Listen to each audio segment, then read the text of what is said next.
I came home for Christmas from medical deployment and asked my daughter, was the $2,000 I sent each month enough? She looked confused. What money? My parents went pale. My sister changed the subject. I didn't yell. I did this. There was a knock at the door. My name is Cassandra. I am 32 years old and a combat medic in the Army.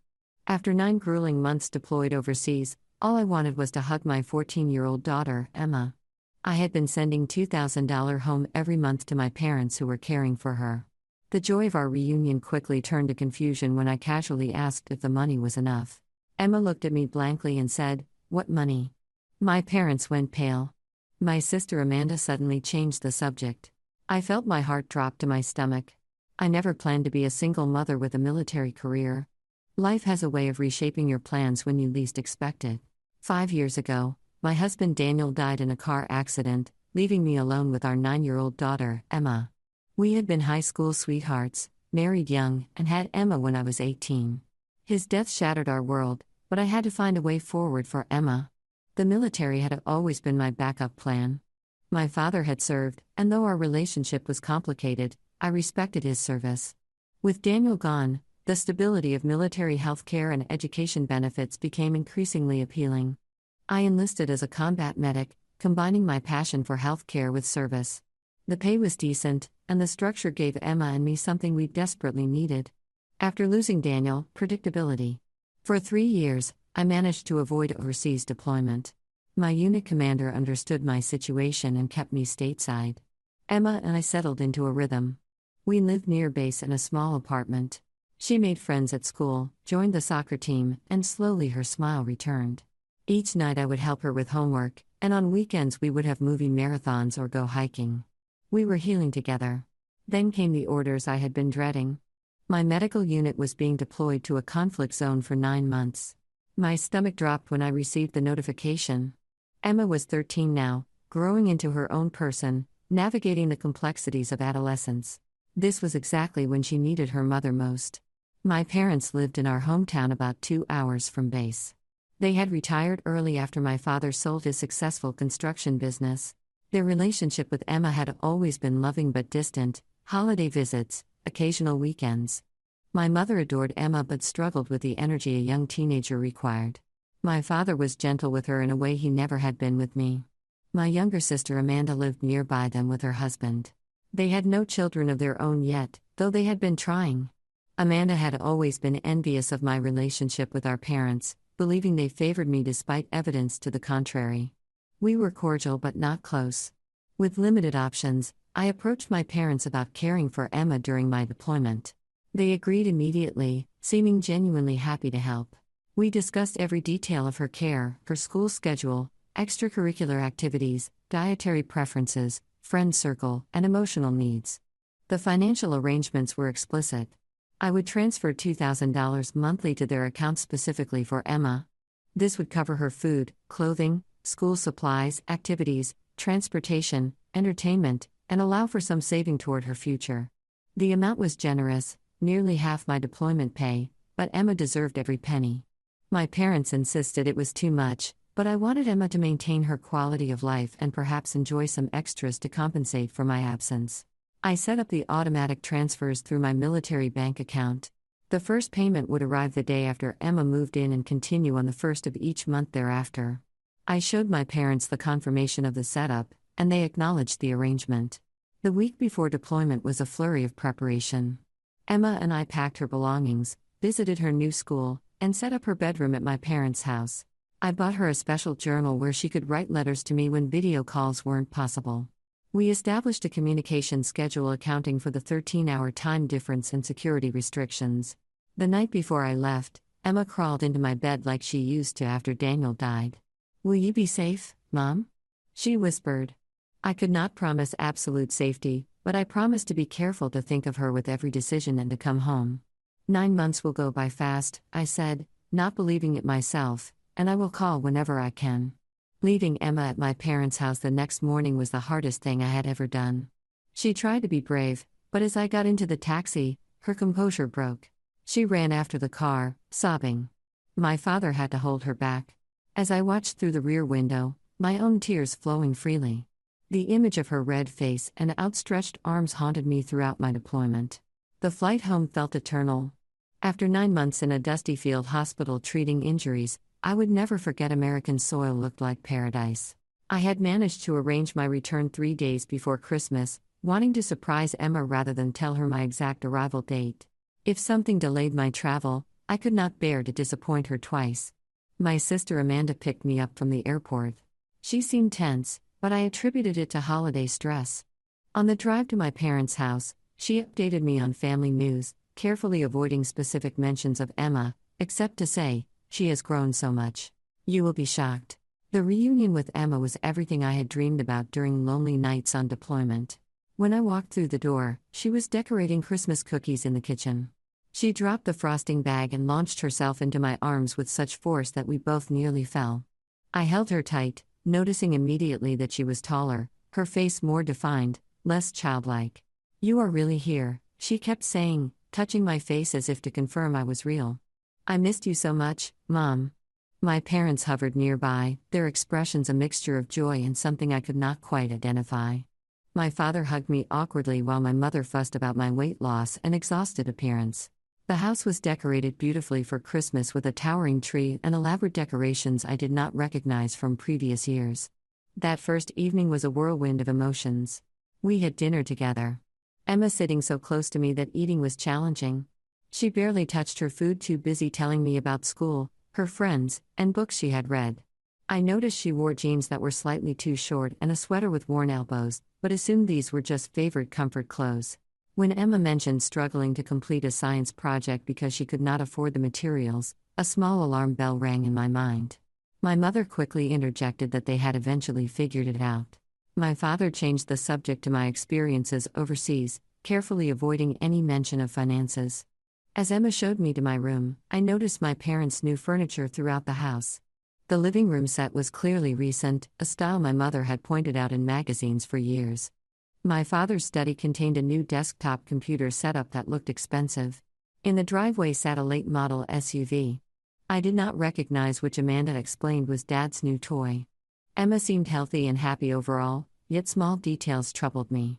Her phone was the same model she had when I left, now with a severely cracked screen. When I asked why she had not replaced it, she shrugged and said it still worked fine. She mentioned babysitting for neighbors and helping at a local cafe on weekends to earn some spending money, which seemed unnecessary given the funds I sent. That night, after Emma fell asleep in my bed, unwilling to let me out of her sight, I checked my banking app. Every transfer had gone through exactly as planned. 9 payments of $2,000 each, totaling $18,000. The money had definitely reached my parents' account. I considered asking them directly but decided to wait. Perhaps there was a simple explanation.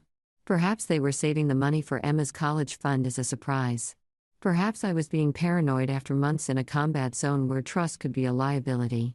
The next morning, I woke to find Emma had prepared breakfast for me, though it was just toast and fruit.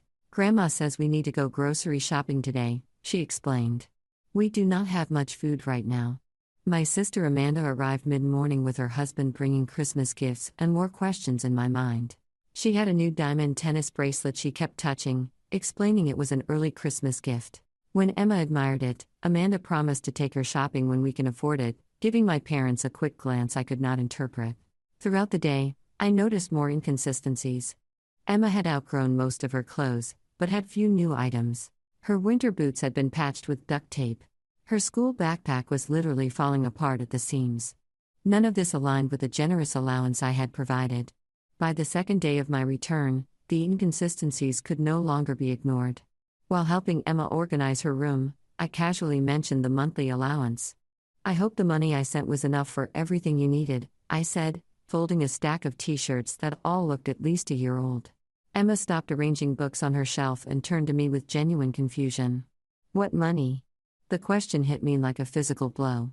I kept my voice carefully neutral. "The $2,000 I send every month for your expenses." Emma's eyebrows shot up. "You sent money and Grandpa said you could not afford to send anything because of your deployment expenses. They said we needed to be careful with spending because they were paying for everything." At that moment, my parents appeared in the doorway. They must have been listening. My mother's face drained of color, and my father suddenly became intensely interested in a spot on the carpet. My sister, who had been passing by with a laundry basket, stopped abruptly. "Hey, who wants hot chocolate? I am making some with those peppermint marshmallows Emma loves." The transparent attempt to change the subject confirmed my growing suspicion. Something was very wrong. I smiled at Emma, not wanting to alarm her. "That sounds nice. We will be down in a minute." Once the others had gone, I closed the bedroom door and sat beside Emma on her bed. "Honey, I need you to tell me exactly what happened with money while I was gone." The story Emma told broke my heart piece by piece. My parents had told her from the beginning that I could not send money due to deployment complications. They provided her with basic necessities but complained frequently about the financial burden of caring for her. Emma had started working weekends at a local cafe when she was 14, using her earnings for school supplies, activity fees, and occasionally new clothes. "I did not want to ask you for anything," Emma explained, tears forming. "You were doing something so important, and Grandma said you were already stressed about money. I sold my iPad to pay for the science trip, and when the soccer team needed new uniform fees, I just quit because I knew Grandma and Grandpa could not afford it." I pulled her into a tight hug, my mind racing with calculations. $18,000 would have covered all her needs many times over. The new furniture, my father's car, my sister's bracelet, and countless other improvements around the house suddenly made sickening sense. "Did Grandma and Grandpa ever give you an allowance?" I asked, already knowing the answer. Emma shook her head. "They gave me $10 for my birthday. Grandma said times were tight." That evening, while Emma was showering, I discreetly examined my parents' home office. In a desk drawer, I found vacation brochures for a Caribbean cruise scheduled for February. The booking confirmation showed a suite package costing over $5,000. In another folder were receipts for jewelry, electronics, and clothing that totaled thousands more. When I checked Emma's school portal using her login information, I saw her grades had slipped significantly. Comments from teachers noted increased tardiness and incomplete assignments. One teacher had written, "Emma appears tired in class." She mentioned working weekend shifts interfering with homework time. The reality was becoming undeniable. My parents had systematically diverted funds meant for Emma's care to finance their own lifestyle improvements. My daughter had been working while attending school full-time, selling her possessions and going without necessities, despite my explicit financial support. When Emma mentioned missing a dentist appointment because the insurance was complicated, I nearly lost my composure. I had provided complete documentation of her military-dependent insurance coverage that required no payment for routine care. Later that night, I cornered my sister in the kitchen after everyone else had gone to bed. "Did you know they were taking Emma's money?" I asked directly. Amanda fidgeted with her bracelet. "I did not know the whole story," she hedged. "Mom and Dad mentioned you sent some money for emergencies, but said it was not much. They complained about expenses a lot. They received $2,000 every month, specifically for Emma," I stated flatly. Amanda had the decency to look shocked at the amount, though I doubted her surprise was genuine. "Well, childcare is expensive," she eventually said. "They deserve something for taking her in." "Taking her in? She is their granddaughter, not a stray dog," I replied, struggling to keep my voice down. "And I would have happily paid them separately for their time if they had asked. That money was explicitly for Emma's needs." Amanda shrugged uncomfortably. "You should talk to them, not me. I am sure they had their reasons." As I lay awake that night with Emma sleeping soundly beside me, I formulated a plan. The betrayal cut deep, but impulsive confrontation would only create more trauma for Emma during what should be a happy reunion. Christmas was 2 days away. Extended family would be arriving. I needed to be strategic, not emotional. The next morning, I woke early and drove to a nearby coffee shop with free Wi-Fi. Emma was still sleeping, exhausted from the emotional excitement of my return. I needed privacy for what came next. First, I downloaded my complete banking records for the past 9 months, documenting every $2,000 transfer with dates, confirmation numbers, and account details. The paper trail was unambiguous. Next, I called my unit's legal assistance office. As an active-duty service member, I had access to free legal counsel. I explained the situation without emotion, focusing on facts. The attorney on call advised me that what my parents had done could potentially qualify as financial exploitation, particularly given that the funds were designated for a minor's care. He promised to email me relevant documentation and offered to connect me with local resources. When I returned to the house, my mother was making breakfast, acting as if nothing was amiss. "We are going to the mall later to finish Christmas shopping," she announced. "Do you need anything?" "Actually, I would like to take Emma shopping for some clothes," I replied. I noticed she has outgrown most of what she has. My mother's smile faltered. "We got her some things a few months ago. Kids grow so fast at this age." "I can see that," I said pleasantly. "She could use some new winter boots, too." The duct tape repair is creative, but not very warm. My mother busied herself with pancake batter. "Things have been tight, you know. Your father's medication costs went up." This was news to me. "What medication is Dad okay?" "Oh, just blood pressure. Nothing serious."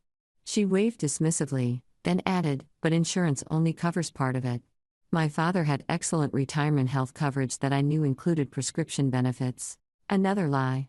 While Emma and I were getting ready to leave, I overheard my parents arguing in their bedroom. "She knows something," my mother hissed. "You need to stick to the story about medical expenses." "What about the car?" my father responded. "We cannot exactly hide that. Say it was a good deal you could not pass up. Use your retirement account excuse." "And the cruise brochures in the office." My sister's voice joined the conversation. "I told you to hide those. Just keep things normal through Christmas. She will go back to base soon anyway." Their casual assumption that I would simply return to duty without addressing the situation infuriated me, but I maintained my composure. This was about evidence gathering. Now, at the mall, Emma and I had our first truly private conversation. Over lunch in the food court, I asked her more about the past 9 months. Each new detail strengthened my resolve. "I worked every Saturday and Sunday morning at Café Luna," she explained. "The owner, Mrs. Garcia, gave me extra shifts during school breaks. That is how I bought my Christmas presents this year." "Did Grandma and Grandpa know you were working so much?" Emma nodded. "They drove me sometimes, but usually I rode my bike. It is about 2 meters each way." "In winter?" I asked, remembering the harsh local weather. "It was not so bad," she shrugged. "I wore lots of layers." I learned that Emma had sold not just her iPad, but also the collection of fantasy novels I had given her over the years, her wireless headphones, and even the silver locket containing a photo of her father and me. "Mr. Winters at the pawn shop gave me $50 for the locket," she said, eyes downcast. "I needed it for the graphing calculator for math class. Grandma said they were too expensive and I should borrow one, but nobody would lend theirs for the whole semester." Each revelation was a fresh wound, but I maintained a supportive demeanor. "You did what you thought was right, Emma. I am proud of your resourcefulness, but I wish you had not needed to work so hard or sell your treasured possessions." That afternoon, I insisted on driving Emma to visit her friend Lily, giving me an opportunity to speak with Lily's mother, Kate. We had been friendly before my deployment, and I trusted her perspective. Kate confirmed my fears. "We were all concerned about Emma," she admitted after Emma had gone upstairs. "She would never join the girls for weekend activities because of work. She wore the same few outfits repeatedly. At Lily's birthday sleepover, she did not bring a gift and was so embarrassed we pretended it had gotten lost." "Did she ever mention money problems?" I asked. "She said her grandparents were on a fixed income and could not afford extras. We offered to pay her way several times, but she refused." "Such a proud girl." Kate hesitated. "I hope you do not mind, but I bought her new jeans and gave them to her as a random gift. Her pants were inches too short by spring." I thanked Kate for her kindness and asked if she would be willing to provide a written statement about her observations if needed. She agreed without hesitation. While Emma visited with Lily, I drove to her school. The building was closed for winter break, but I had scheduled an appointment with her guidance counselor, Mrs. Reynolds, who had agreed to meet briefly. Mrs. Reynolds' assessment was equally troubling. Emma's academic performance dropped noticeably around March. She went from a straight A student to mostly C's and B's. Her math teacher reported she often fell asleep in class. When we discussed it, Emma attributed it to working weekend mornings starting at 5:30. "Did anyone contact my parents about this?" I asked multiple times. They assured us it was temporary and that Emma was just adjusting to your absence. When we suggested reducing her work hours, they said it was Emma's choice and built character. Mrs. Reynolds looked troubled. We were concerned, but without evidence of neglect, our options were limited. I thanked her for meeting during the holiday and asked if the school had documentation of these conversations. She assured me they maintained detailed records of all parent communications. By evening, when we returned to my parents' house, I had gathered substantial evidence. I had photographs of Emma's inadequate clothing and worn shoes, testimony from her friend's mother, school documentation of academic decline, work, verification from her employer, and bank records proving the money transfers. I also had Emma's journal, which she had voluntarily shared with me. Her entries documented numerous instances of being told they could not afford basic items she needed. Her grandparents' frequent complaints about financial burden and her own guilt about being expensive to keep. One particularly heartbreaking entry read, "Called Mom today but could not tell her about needing money for the field trip. She looked so tired on the video call, and Grandma said Mom is struggling to pay for her own food on deployment. I will just tell my teacher I am sick that day." That night I helped Emma wrap Christmas presents for the family. She had spent her cafe earnings on thoughtful but inexpensive gifts: homemade cookies for relatives, a coffee mug for my father, a scarf for my mother, and a photo frame for me. Meanwhile, I had noticed shopping bags from luxury retailers hidden in my parents' closet when I was searching for wrapping paper. The contrast could not have been more stark. While my daughter worked weekends and sold cherished possessions to afford a $10 photo frame, my parents had diverted thousands of dollars meant for her care to fund luxuries for themselves. Christmas Eve was tomorrow. Extended family would gather, and I would be ready. Christmas Eve morning dawned bright and cold. I had barely slept, my mind cycling through various approaches to the confrontation ahead. Emma sensed my distraction but attributed it to readjustment from deployment. In reality, I was executing a carefully considered plan. Step 1 was financial protection. While Emma helped my mother prepare breakfast, I visited the local branch of my bank. As a precaution, I had already frozen the automatic transfers from my deployment account. Now, I established a new checking account with Emma as a joint holder, transferring funds from my savings to cover her immediate needs. The banker, a veteran herself, expedited the process when I explained I had just returned from deployment. Next, I called Lieutenant Colonel Richards, my former commanding officer and a trusted mentor. Now retired and practicing family law, she had offered guidance during difficult situations in the past. When I explained the circumstances, her advice was measured but firm. Document everything, Cassandra. Texts, emails, bank statements, photos. Wisconsin has specific statutes addressing financial exploitation of dependent that may apply here. She paused. Are you planning to confront them today? Extended family will be present, I explained. Witnesses make denial harder. Just remember, this is ultimately about Emma's well-being. Whatever approach causes her the least additional trauma should guide your decisions. She was right. Of course, this could not be about revenge or even justice in a conventional sense. It needed to be about recovery, financial and emotional, for Emma. My third call was to Staff Sergeant Martinez from my unit, now working in the JAG office. He confirmed that military family service centers could provide resources, including emergency financial assistance if needed, though my careful saving had made this unnecessary. More importantly, he offered to connect me with a victim advocate who specialized in financial recovery cases. The power dynamic with parents is complicated, he noted. Having a neutral third party can help maintain boundaries during resolution. By mid-morning, I had secured legal consultation, financial protection, and support resources. Now came the most difficult step, a private conversation with Emma about what would happen next. I took her to a nearby park away from prying ears. The winter playground was deserted, allowing us privacy on a bench overlooking a frozen pond. "Honey, we need to talk about something important," I began. "It is about the money I sent for your care while I was deployed." Emma tensed immediately. "Are Grandma and Grandpa in trouble? They were nice to let me stay." "This is not about gratitude or blame right now," I said carefully. "It is about facts. I sent $2,000 every month specifically for your needs. Clothes, school activities, maybe some fun experiences to make my absence easier. That money never reached you." Emma's expression crumpled.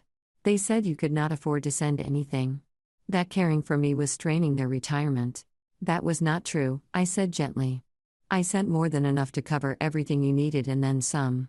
Emma processed this information slowly, her analytical mind connecting dots. "The new car, Mom's jewelry, the kitchen renovation."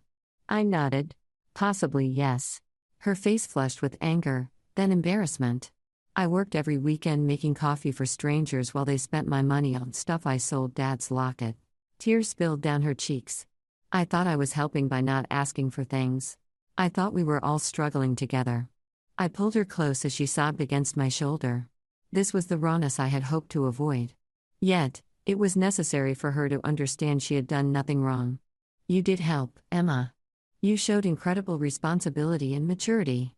I am so proud of you for that. But you should never have had to sacrifice your education, your possessions, or your limited childhood free time. That responsibility was mine, and I entrusted it to people who failed us both. When her tears subsided, I explained my plan. Tonight, when everyone is here, I'm going to address this directly. It might be uncomfortable. Are you okay with that, or would you prefer to stay with Lily's family? Emma straightened her shoulders. I want to be there. They lied to me all year, Mom. I want to hear what they say. I nodded, respecting her choice while making a mental note to watch her reactions carefully. After tonight, we have options. We can stay here through Christmas if you want to see the extended family, or we can go to a hotel or even head back to base early. This is your call, too. What about the money? She asked. I will handle that part, I assured her. Your job is to focus on healing and enjoying our reunion. Let me worry about the financial recovery. Emma considered this, then asked the question that revealed her fundamental goodness. Will Grandma and Grandpa go to jail? That is not my goal, I answered honestly. My goal is accountability and restoration. They need to acknowledge what they did and make meaningful amends. If they cannot do that, then legal consequences might become necessary, but that would be their choice, not mine. Emma nodded, seeming relieved. Despite everything, she cared about her grandparents. This compassion in the face of betrayal made me even more determined to handle the situation with calculated precision rather than emotional reaction. Back at the house, preparations for the evening gathering were underway. My sister and her husband had arrived early to help. My mother was preparing elaborate appetizers in the kitchen, periodically shooting me nervous glances. My father was setting up extra chairs in the living room, his movements stiff with unspoken tension. I maintained a calm, neutral demeanor while finalizing my approach. The confrontation needed to be direct but controlled, factual rather than accusatory, and focused on resolution rather than punishment. Most importantly, it needed to acknowledge Emma's experience without making her the center of uncomfortable attention. While everyone was busy, I slipped into the home office and connected my phone to the printer.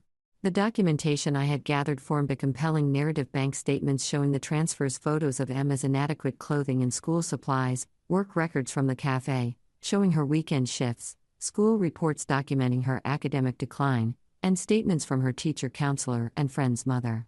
I organized these materials into 3 identical folders, adding a typed summary of events and a proposed resolution plan.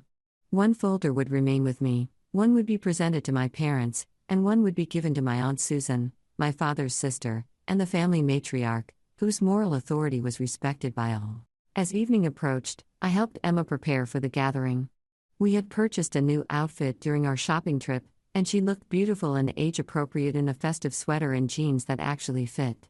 The simple dignity of proper clothing brought a lump to my throat. Ready? I asked as we heard the first guests arriving. Emma squeezed my hand. Ready, Mom. We descended the stairs together, stepping into the gathering storm with heads held high. By 7 o'clock on Christmas Eve, the house was filled with extended family. My father's sisters, Susan and Elaine, had arrived with their husbands.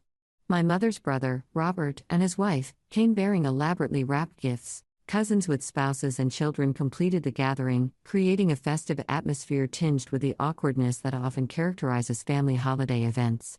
Emma stayed close to me, receiving hugs and exclamations about how much she had grown. My sister Amanda hovered nearby, her smile fixed, but her eyes watchful.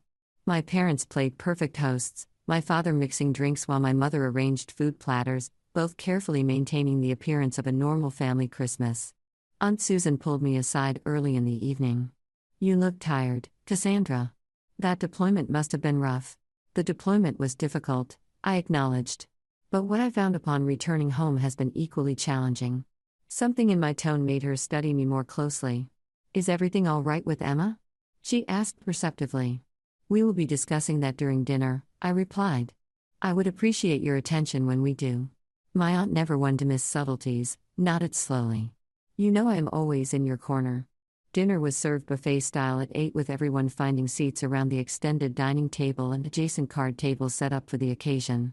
I strategically positioned myself at the main table with Emma beside me, directly across from my parents. Aunt Susan sat to my right, completing the critical sight lines for what would follow. Conversation flowed around typical family topics. Cousin Jamie greater than S new job, Uncle Robert's knee replacement, the children's school achievements. I participated minimally, waiting for the natural lull that would come after everyone had been served and settled. When that moment arrived, I gently tapped my water glass with a spoon. The conversations gradually quieted as attention turned my way. I want to thank everyone for coming tonight. I began, my voice steady. Being home for Christmas after 9 months deployed is a gift I do not take for granted. Having Emma back in my arms is everything I dreamed about during difficult days overseas. Murmurs of appreciation and supportive comments rippled around the table. While I was gone, I continued. I made arrangements to ensure Emma would be well cared for. This included sending $2,000 home each month specifically for her needs. I paused, watching my parents' expressions shift from social smiles to frozen masks. That totaled $18,000 over 9 months. My mother's hand trembled slightly as she reached for her wine glass. My father stared fixedly at his plate. Yesterday, I discovered that Emma never received any benefit from those funds. In fact, she was told that I could not afford to send money and that her presence was a financial burden. A shocked silence fell over the table. Emma looked down at her lap, uncomfortable with the attention yet resolute in her quiet dignity. While Emma worked weekends at a local cafe to pay for school supplies and sold personal possessions to afford field trips, these funds were diverted to home renovations. A new vehicle, luxury items, and vacation planning. My sister Amanda interjected, her voice artificially bright. I'm sure there is a misunderstanding about the expenses involved in raising a teenager. Perhaps we should discuss this privately after dinner. There is no misunderstanding, I replied evenly, sliding the folders from beneath my chair.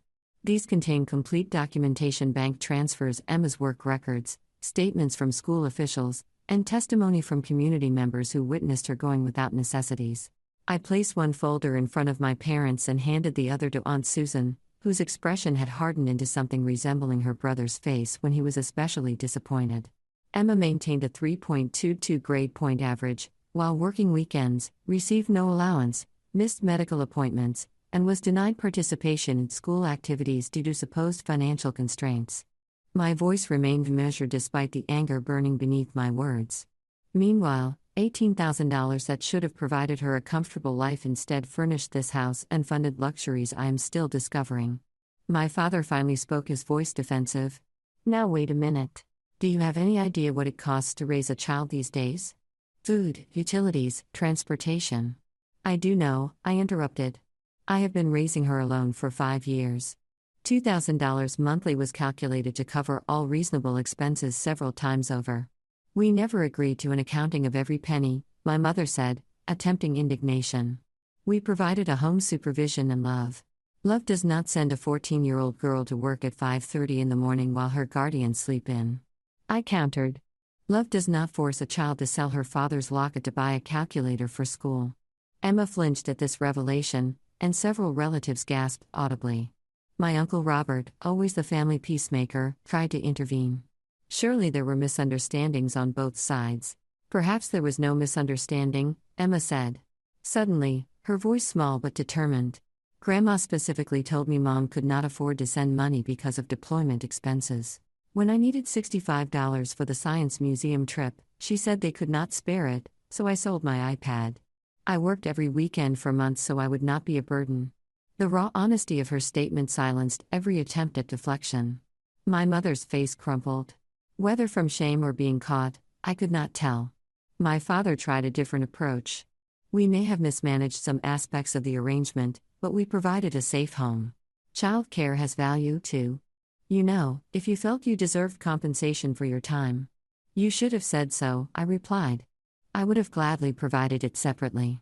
Instead, you chose to lie to Emma about my financial support while using funds designated for her care for personal luxuries. Aunt Susan, who had been silently reviewing the documentation, looked up with cold fury. A Caribbean cruise, Thomas. while your granddaughter worked as a barista and wore duct tape boots.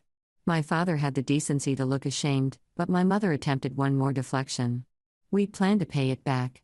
We had unexpected expenses this year. What expenses justified taking from a child in your care? I asked. The kitchen renovation, the jewelry, the new patio furniture.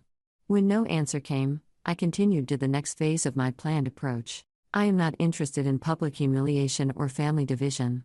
I am interested in accountability and making this right for Emma. These are my terms: full accounting and repayment of the funds, a direct apology to Emma acknowledging the specific harm done, and a written agreement regarding any future financial or guardianship arrangements. Or what my father asked, a hint of his old authority creeping into his voice. Or, I will file formal charges of financial exploitation of a dependent minor, I stated calmly.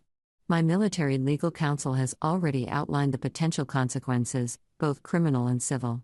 My sister, who had been uncharacteristically quiet, suddenly found her voice. You would sue your own parents after they took Emma in when you chose to deploy. I did not choose deployment, Amanda. I received orders which I followed while trusting my family to honor their commitments to my child. I turned to face her directly. And yes, I would pursue legal remedies if necessary, just as I would for any other form of child neglect or exploitation. I knew nothing about this, she insisted weakly. Your new bracelet suggests otherwise, I observed. As does your presence during conversations about keeping the story straight regarding the missing money. The extended family sat in stunned silence. Uncle Robert's wife was openly crying. Aunt Susan had moved to sit beside Emma, her arm protectively around my daughter's shoulders. What happens now? My mother asked, her voice small. Tonight, nothing more.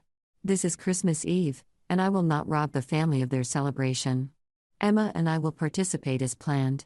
I looked around the table, but come December 26th, I expect to begin a structured resolution process. The choice of whether that happens privately or through legal channels is yours. As if on cue, the doorbell rang. The timing was coincidental, but the interruption served as a perfect punctuation to my statement. My father rose automatically to answer it. He returned moments later with a startled expression holding a certified envelope. It is for you, he said, extending it toward me. I recognized the return address of the legal assistant's office on base.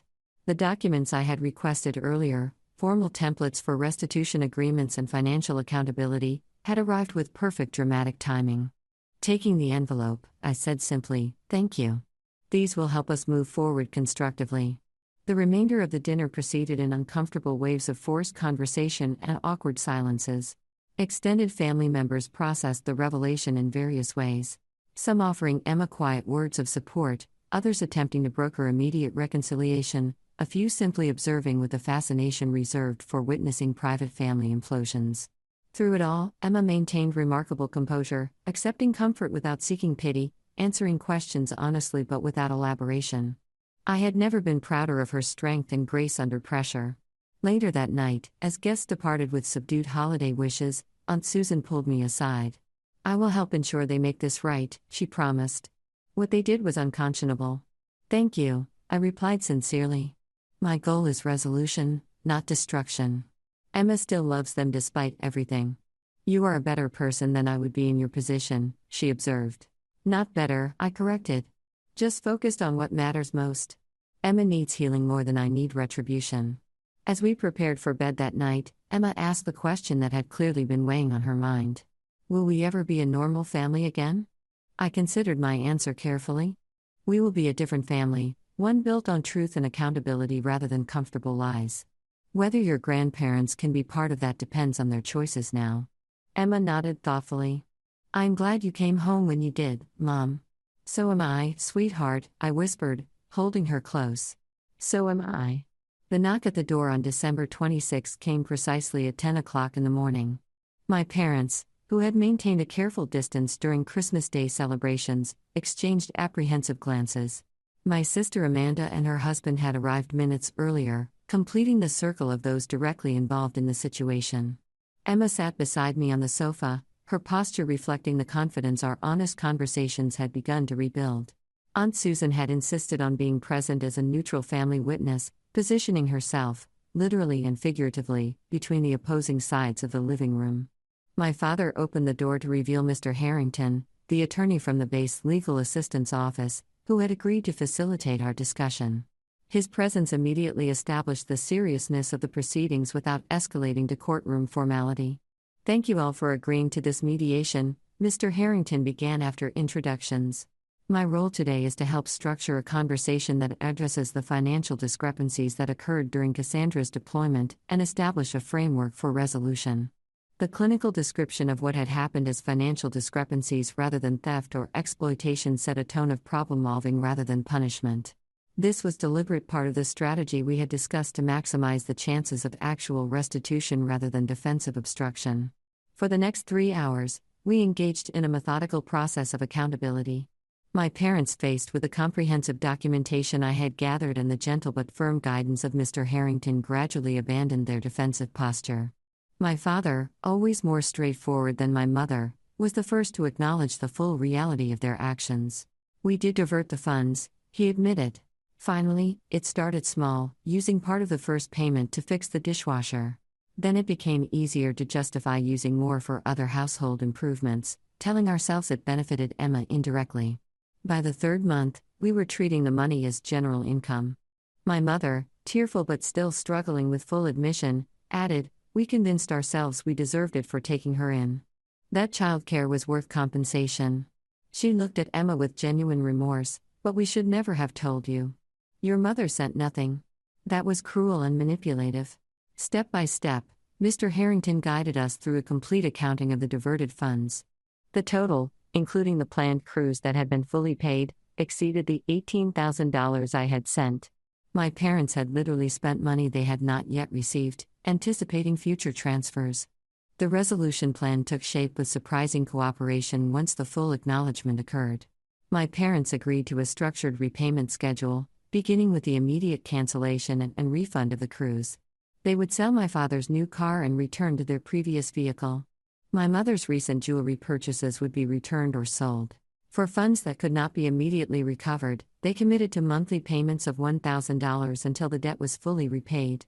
Mr. Harrington formalized this in a legally binding agreement that included consequences for noncompliance. The most important element from my perspective was the direct apology to Emma. Mr. Harrington wisely suggested this occur without an audience. So my parents spoke privately with Emma while the rest of us stepped onto the porch. When they emerged 20 minutes later, Emma's eyes were red, but her expression was peaceful. Whatever had been said had begun the healing process. "I believe we have a workable resolution," Mr. Harrington concluded, collecting signatures on multiple copies of the agreement. "This provides accountability while preserving family relationships, which I understand is the primary goal." As he prepared to leave, my father asked the question that had clearly been weighing on him. "Could you have pursued criminal charges for this?" Mr. Harrington nodded solemnly. Financial exploitation of a dependent is taken very seriously, particularly when the guardian is entrusted with funds for the dependent's care. The documented deception and the minor's resulting hardship would have made a compelling case. The gravity of what they had narrowly avoided settled visibly on my parents' shoulders. My mother whispered, "Thank you for not taking that route." "This was never about punishment," I replied quietly. "It was about making things right for Emma." In the weeks that followed, our new reality took shape. Emma and I remained in town through New Year's, staying at a hotel rather than my parents' house. This physical separation provided emotional space for everyone to process what had happened while maintaining the family connection Emma still wanted. The financial restitution began immediately.